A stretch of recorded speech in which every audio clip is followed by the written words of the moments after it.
What's up, everybody? Welcome into yet another edition of the Baseline Jumper Podcast. Back for another week. Jason Goldstein here with you. And on the line with me, as always, a man who never stops traveling. I don't even know where he is right now. My partner, Ben McDonald. Ben, where are you? I am in the beautiful, windy city of Chicago. We're staying with some friends here, having a lovely time. I got to meet our former podcast guest, Pete Mertens, actually, just yesterday, and I was actually in Detroit for Game 6, so I got to watch that there on my way over to here. So it's been an adventure, Jason, and it's been fun. Did you meet anyone that stopped managing in our fantasy basketball league? Because I'd like to have a word with them. Oh my, yeah. I would say that a lot of the folks kind of started taking it easy towards the end there. So we'll have to see next season if we'll go in there. Maybe we'll have to put some higher stakes so people really get invested. I don't know, but Yeah, um, there's a first time for everything. But speaking of high stakes and first times, Ben, oh, the Toronto Raptors are going to the NBA Finals. First time in franchise history. You and I were dead wrong in our predictions. We both had the Bucks winning this series in 6 and 7 games respectively, but no. Kawhi Leonard listened to this podcast, saw our predictions, and said absolutely not.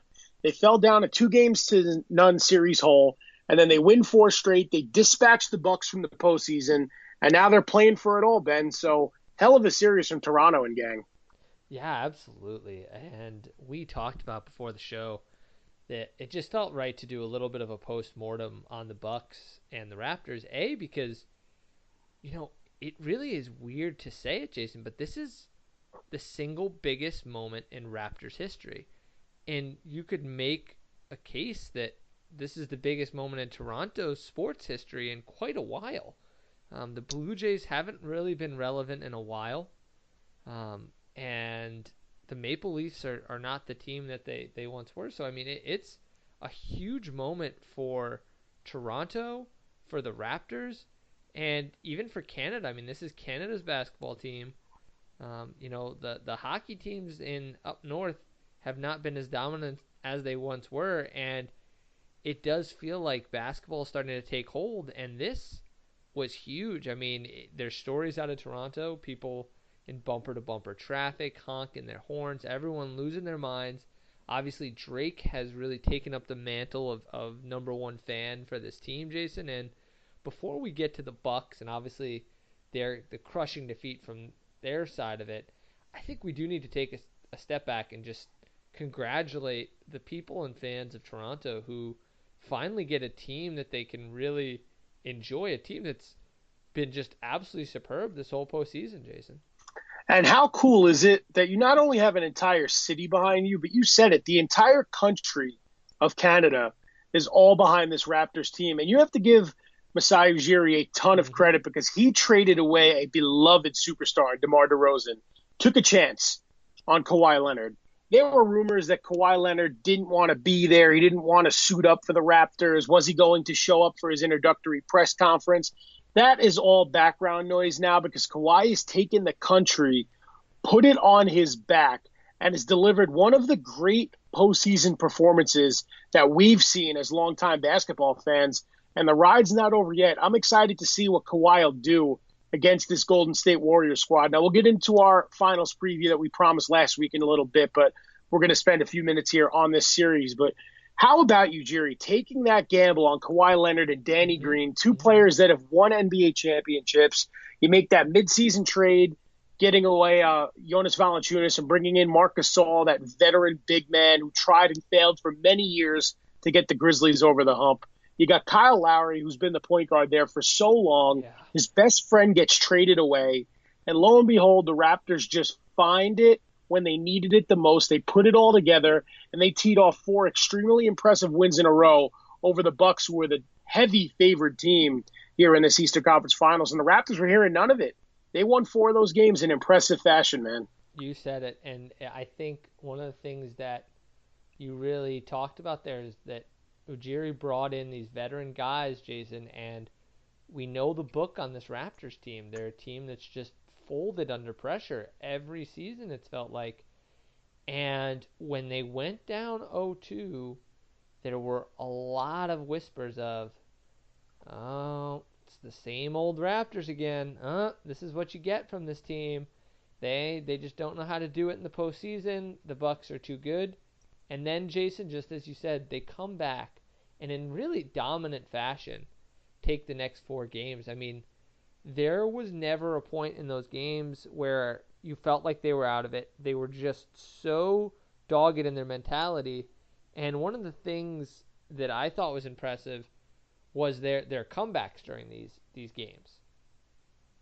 Yeah, Ben. I mean, they were down 15 points in two of their four wins, and they came storming back to win both games. And I watched a good amount of these games, obviously, because I'm a big fan to prep for the podcast, and just to see them just never give up. And in game five, when it was a huge swing, and you saw Giannis turn the ball over and Bledsoe struggle, and the Raptors just slowly but surely, methodically finding ways to get it done. And it wasn't just Kawhi.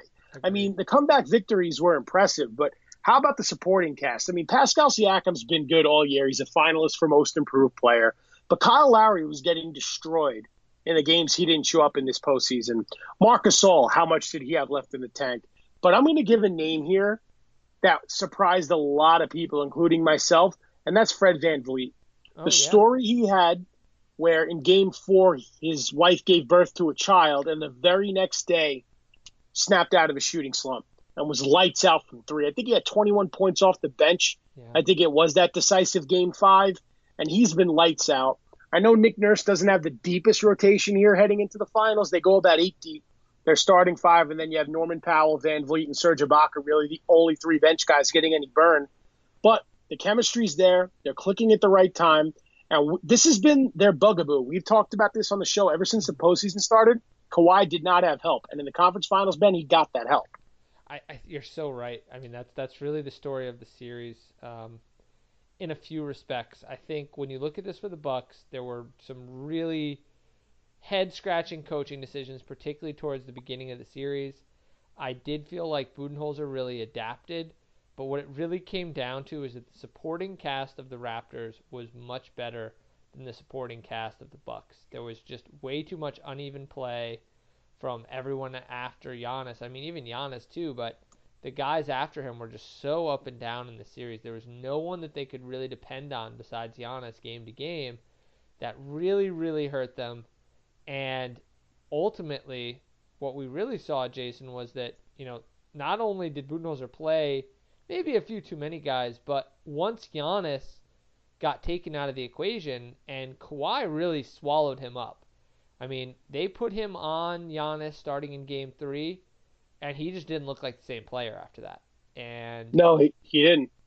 and that was it, Jason. I mean, that was like the series, and it was remarkable how quickly that turned the entire series.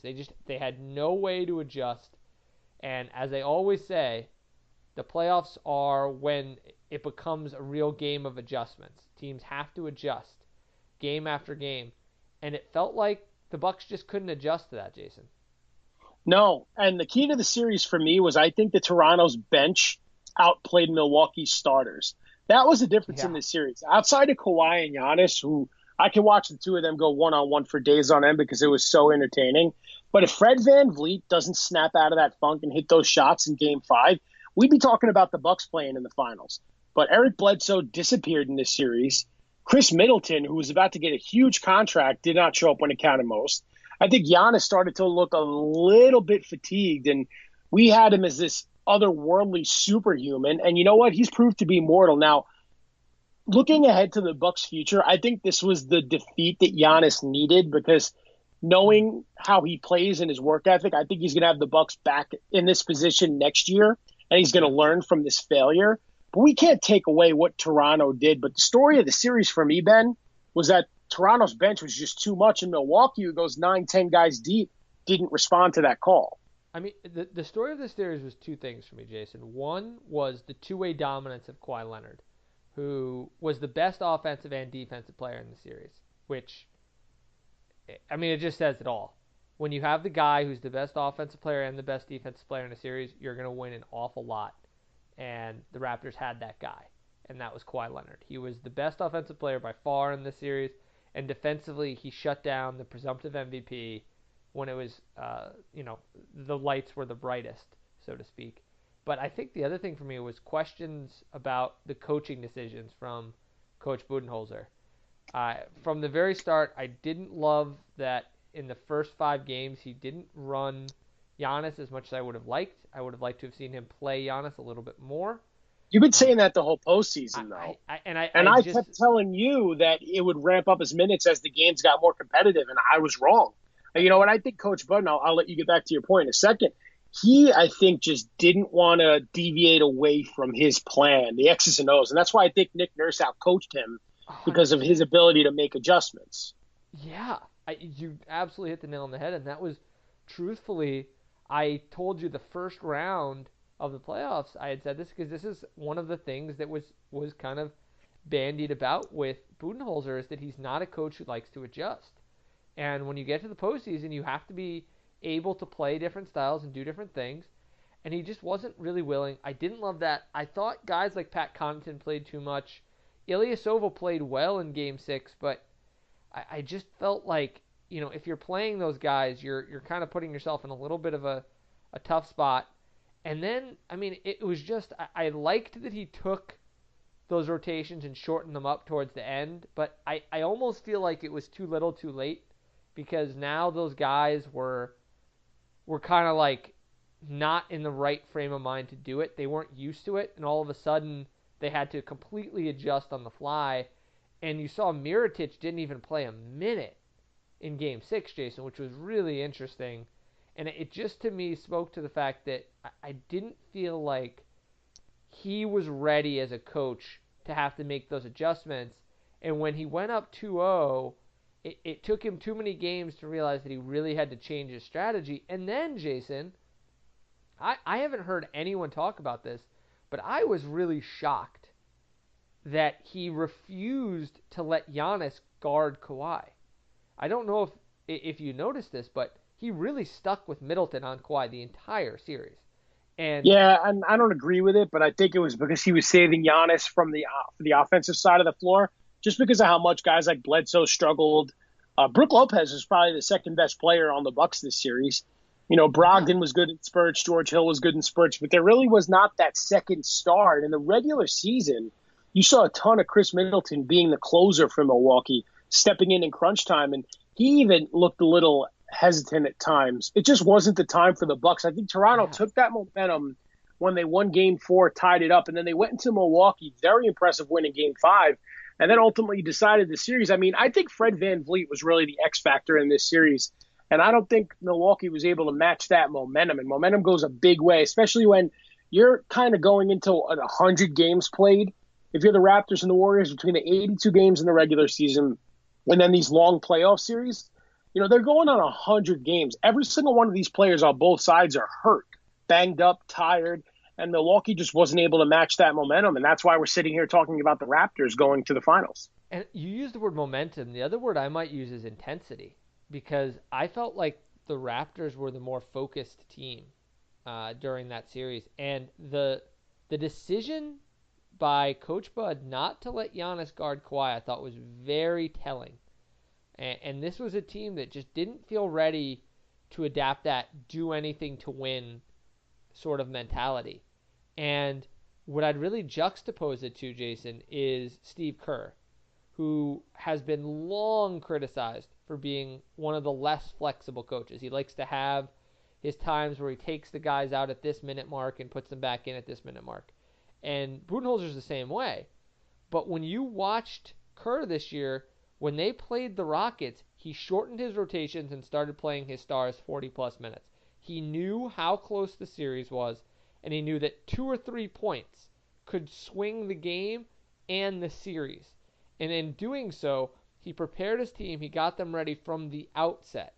And because of that, the Warriors end up squeaking out that series in 6 games, obviously coast through the Trailblazers, and I think Budenholzer's inability to do that played a really big role in why now the Bucks are going to be watching the rest of the postseason from their couches. Yeah, and I think that's why they needed this in a way. A lot of people picked them as potentially a team to upset